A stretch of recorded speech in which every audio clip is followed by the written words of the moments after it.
चला तर मित्रांनो, ते आहेत बघा टाकळी लोणार येथील सोशल मीडियाचे बादशहा नितीन अस्वर यांच्याशी आपण 2 मिनटं चर्चा करूया मित्रांनो. तर सर तुम्ही पहिल्यांदा म्हणजे कसं तुम्हाला पहिलं काय काम करायचे? माझं इंजिनिअरिंग झालं बरं. पुण्यातील JSPM कॉलेजला. हां. त्यानंतर 2-3 वर्ष मी मुंबईत गेलो. बरं. पण तिथं संघर्ष खूप करावा लागला, तो जगण्यासाठीच होता. त्यानंतर मूवी बनवल्यात भरपूर अनुभव आले. त्यानंतर यूट्यूब क्षेत्रात पाऊल टाकलं. मूवी कोणता बनवला प्रेक्षकांना मी कळालं येतोय पाहिजे. म्हणून. हां तर हा, घनश्याम दरोडे. त्यातील 3 सॉन्ग बनवले. हां. ते धिंगाणा गणपतीचं एक सॉन्ग बनवलं, एक भैरवनाथाचा. खूप हिट झाले, पण त्यावेळेस ते सेल करायचं माहिती नव्हतं. म्हणजे उदाहरणार्थ आज जी परिस्थिती शेतकऱ्यांची, कांदा पिकवतात किंवा एखादं तरकारी पिकवतात, भरपूर पिकं घेतात, पण तो स्वतः माल बाजारात न जाता तो दलालातर्फे मालात जातो. दलाल त्यांच्या खूप कमी पैशात भाव विकत घेतात. बरोबर माल विकत घेतात. पण शेतकऱ्यांना हीच जर संधी जर शेतकऱ्यांना उपलब्ध झालीच तर ते स्वतःही करू शकतात. बरोबर. तसंच सॉंगचं पण असतं. सॉंग आपण कमी प्रमाणात पैशात विकले गेले. बरोबर. आणि ते खूप हिट झाले.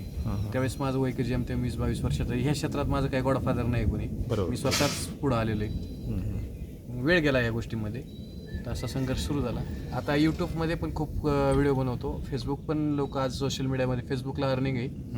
योगायोगाने ती 2021-22ला चालू झाली.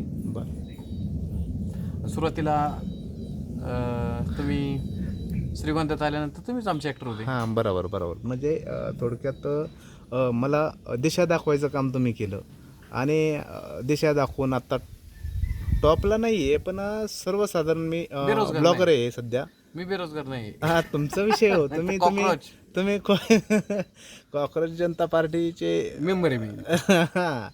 तर मित्रांनो असे आहेत नितीन अस्वर सर. ह्यांनी पण खूप कष्टातून आणि कष्ट करत पुढं असा जीवन प्रवास आलेले आहेत. कष्ट करत आलेले आहेत मित्रांनो. तर ह्यांचं पुढील नियोजन कसं आहे सर? कसं आहे, काही नियोजन असे सस्पेन्समध्ये असलेले चांगले असतात. तर मी जे वर्किंग करतोय, फक्त माझी वैयक्तिक इच्छा आहे की आपल्या माइंडमधील जे क्रिएटिव्ह कंटेंट आहे तो फक्त समोर यावा. तर मला एक विचारायचं की युवा पिढीसाठी मी बेरोजगार आहेत आता सध्या, कॉलेज करतात किंवा कॉलेज होऊन निवांत राहिले, त्यांच्यासाठी काय संदेश द्याल? कोणती एक कला अशी आजमावा थोडी, ज्यातून 2 पैसे येऊ शकतात. बरं. तुमचे कोणाचे लग्न राहू शकत नाही, कुठं तुम्ही स्वतःच्या अशा पायावरती उभा स्टँड घेऊ शकता. म्हणजे थोडक्यात त्यांना काम करण्याशिवाय पर्याय नाही.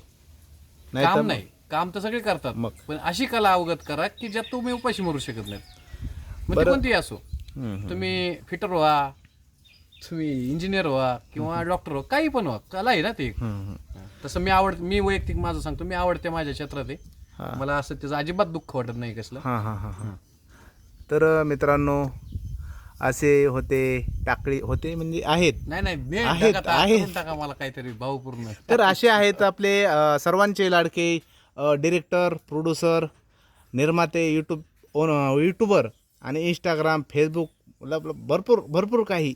तर मित्रांनो ह्यांना भेटून तुम्हाला कसं वाटलं हे कमेंटवर